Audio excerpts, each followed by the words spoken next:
ಅಲಿ ಮೊಹಮ್ಮದ್ ಫಾರೂಕಿ ಅಂತ ವೃತ್ತಿಯಿಂದ ನ್ಯಾಯವಾದಿಗಳಾಗಿದ್ದು, ಇವತ್ತಿನ ದಿವಸ ಈ ಎಲ್ಲ ಜನರು ಯಾಕೆ ಸೇರಿದ್ದಾರೆಂದರೆ ಒಂದು ಸ್ವಾಭಿಮಾನದ ಪ್ರಶ್ನೆ ಇಲ್ಲಿ ಬಂದಿದೆ. ನಮ್ಮ ಈ ಉಪಚುನಾವಣೆಯಲ್ಲಿ ನಮ್ಮ ಅಜೀಂ ಖಾದ್ರಿ ಸಾಹೇಬರು ಸತತ ಇದಕ್ಕಿಂತ ಪೂರ್ವದಲ್ಲಿ ಸತತ 25 ವರ್ಷಗಳಿಂದ ಪಕ್ಷವನ್ನು ಸಂಘಟನೆ ಮಾಡಿ ಬಲವರ್ಧನೆಗೊಳಿಸಿ ಹಳ್ಳಿಗಳಲ್ಲಿ ಗ್ರಾಮೀಣ ಮಟ್ಟದಲ್ಲಿ ಅತ್ಯಂತ ಚಿರಪರಿಚಿತರಾಗಿದ್ದು, ಅವರ ಬಗ್ಗೆ ಈ ಜನರಿಗೆ ಅತ್ಯಂತ ಒಂದು ಸ್ವಾಭಿಮಾನ ಅನ್ನೋದು ಒಂದು ಬಂದಿದೆ. ಆ ಸ್ವಾಭಿಮಾನದಿಂದ ಇಷ್ಟು ಜನರು ನಾವು ಸೇರಿ ಪಕ್ಷಕ್ಕೆ ನಾವು ಹೈಕಮಾಂಡ್ಗೆ ನಾವು ಒಂದು ಒತ್ತಾಯವನ್ನು ಹಾಕ್ತಾ ಇದ್ದೀವಿ. ಪಕ್ಷದವರು ಈ ಬಾರಿ ಅಜೀಂ ಖಾದ್ರಿ ಅವರಿಗೆ ಟಿಕೆಟ್ ನೀಡಬೇಕು. ನೀಡಿದರೆ ಇಲ್ಲಿ 100ಕ್ಕೆ 100 ಸದಸ್ಯರಿದ್ದ ಕಾಂಗ್ರೆಸ್ ಪಕ್ಷ ಗೆಲುವು ಸಾಧಿಸುವಂಥದ್ದು ತಾವು ಕಾಣ್ತೀರಾ ಅಂತ ಈ ಮೂಲಕ ಸಂದೇಶ ಕೊಡಲಿಕ್ಕೆ ನಾನು ತಮ್ಮಲ್ಲಿ ಇಚ್ಛಿಸುತ್ತೇನೆ.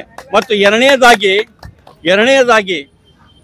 ಇಲ್ಲಿ ಹಲವಾರು ಜನರು ಆಕಾಂಕ್ಷಿಗಳಿದ್ದಾರೆ, ತಪ್ಪಿಲ್ಲ, ಕೇಳಲಿ, ಪ್ರಶ್ನೆ ಆದಲ್ಲ.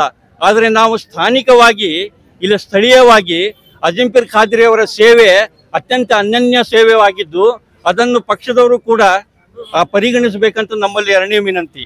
ಮೂರನೇದಾಗಿ ಪಕ್ಷ ಬೂತ್ ಮಟ್ಟದಲ್ಲಿ ಕಾರ್ಯಕರ್ತರಲ್ಲಿ ಉತ್ಸಾಹ ತುಂಬಿರ್ತಕ್ಕಂಥ ಏಕೈಕ ವ್ಯಕ್ತಿ ಯಾರಾದರೂ ಇದ್ರೆ ಅದು ಅಜೀಂ ಖಾದ್ರಿ ಅನ್ನೋದು ಕೂಡ. ಇಲ್ಲಿ ರಾಜ್ಯದ ಮುಖ್ಯಮಂತ್ರಿ ಆಗಿದ್ರು ಬೊಮ್ಮಾಯಿ ಸಾಹೇಬರು, ಗೃಹ ಖಾತೆ ಸಚಿವರಾಗಿದ್ದರು, ಆಮೇಲೆ ನೀರಾವರಿ ಖಾತೆ ಸಚಿವರಾಗಿದ್ದರು. ನಾವು ಇಲ್ಲಿ ತುಂಬಾ ಅಪೇಕ್ಷೆ ಪಟ್ಟಿದ್ವಿ, ಬಹಳ ಮಟ್ಟದಲ್ಲಿ ಒಂದು ಚೀಫ್ ಮಿನಿಸ್ಟರ್ ಕಾನ್ಸ್ಟಿಟ್ಯೂಯೆನ್ಸಿ ಅಂದ್ರೆ ಒಂದು ಮಾದರಿ, ಒಂದು ಮಾಡೆಲ್ ಆಗಿ ಕ್ಷೇತ್ರ ಆಗ್ಬಹುದು ಅನ್ನೋದು ನಮ್ಮಲ್ಲಿ ಇತ್ತು ನಂಬಿಕೆ.